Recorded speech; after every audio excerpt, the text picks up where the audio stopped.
Hello, everybody. Erica here, and welcome back to another week in the STEAM Lab. Whenever you're learning new things, experimenting, inventing, or anything else one might do in a lab, you need to make sure you have faith. Faith is trusting in what you can't see because of what you can see. And you also have to have something to work with. Today, I asked a few people to let me borrow their glasses for the day. Cheers! Just kidding, eyeglasses, not water glasses. I see you. Okay, these are reading glasses. They're supposed to help you see things better close up. Let's see.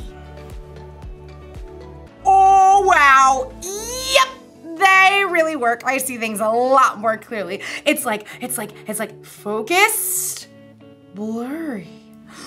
Focus, blurry. But look what happens when I put on these glasses. They're for someone who is really farsighted. Wow! I can't see anything. I can't see anything.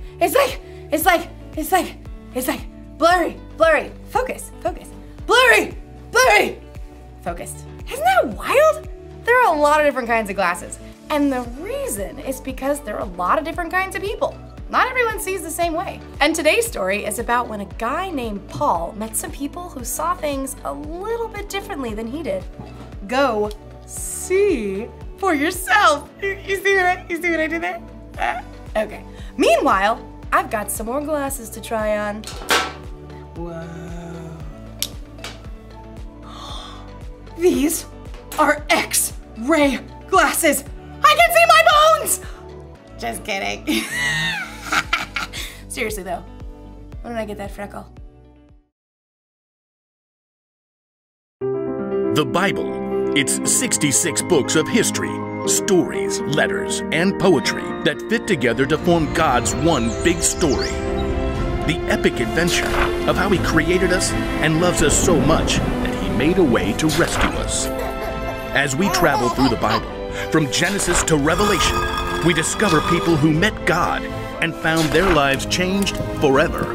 Now, for an amazing story, inspired by the book of Acts, chapter 17, verses 16 through 34. Wherever Paul went, he boldly preached the good news of Jesus. This Jesus I'm telling you about is the Messiah. Many Jews and Greeks believed in Jesus, but in nearly every town, a group of Jews would gather to oppose Paul. He and his companions were forced out of Thessalonica, and then later that same group of Jews followed to run Paul out of Berea. Eventually, the believers helped Paul escape to the coast, where he could travel by boat to Athens. Tell Silas and Timothy to join me as soon as they can. Once Paul reached Athens, he walked the streets of the ancient city, disturbed by what he saw. Carved and molded statues everywhere. Statues of their gods. The people really believe false gods can help them. In fact, the Athenians believed in around 30,000 false gods. Yeah, they believed these gods were in charge of everything from sports to sleep to doors and cleanliness. A god of grapes. Okay. While Paul waited for his friends, he visited the Jewish synagogue to tell Jews and Greeks alike about Jesus. And in the marketplace, he spoke to anybody who would listen. You have to hear about Jesus. He was killed, but he came back to life. Paul's words stirred up a group of Athenian thinkers. These men felt that they could achieve perfection through knowledge and wisdom. Can you explain what this fellow is chattering about? He seems to be telling us about gods we've never heard of. We shall take this Paul to a meeting of the Areopagus. There, we shall reason it out. Set high on an outcropping of rock, the Areopagus was the high court of Athens. And from this viewpoint, Paul could see all of Athens spread out below him. Closer at hand, the gathered Epicureans and Stoics studied Paul. What is this new teaching you're giving us? You have some strange ideas we've never heard before. We would like to know what they mean. Paul took a deep breath. These people treated new ideas like playthings, so he wanted to connect the story of Jesus with something they already knew. People of Athens, I see that you are very religious in every way. We are aware of this. Please proceed. Paul recalled a small carved altar he had discovered while exploring the city. As I walked around, I looked carefully at the things you worship. I even found an altar with "To an unknown God" written on it. Now, I'm going to tell you about this unknown God. Paul explained to them that the true God created the entire world and everything in it. He created each individual person with a purpose and an adventure to live. He did it so that people would seek him and find him, even though he is not far from any of us. Preposterous. Continue. Paul knew that these Athenians might listen to the words of their own writers that might actually reflect something of who God is. In him we live and move and exist. As some of your own poets have also said, we are his children. An interesting point. Paul told them that people are God's children. God is alive and real, not some carved statue or molded from gold. And now by sending Jesus, God was telling everyone everywhere to turn away from the bad things they've done and to follow him. God has proved this to everyone by raising Jesus from the dead. Preposterous! Fascinating. More like fantasy. Get this joker out of here. No. This is new, fresh. We will hear you speak about this again sometime. A man called Dionysius had been among the crowd at the Areopagus. He hurried to catch up as Paul left. I want to know more about this living God, about Jesus. I can help you, friend.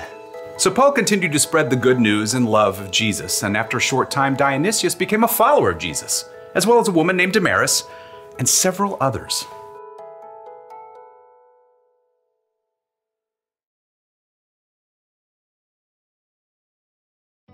I know it's a banana, but it just looks like a blurry yellow blob.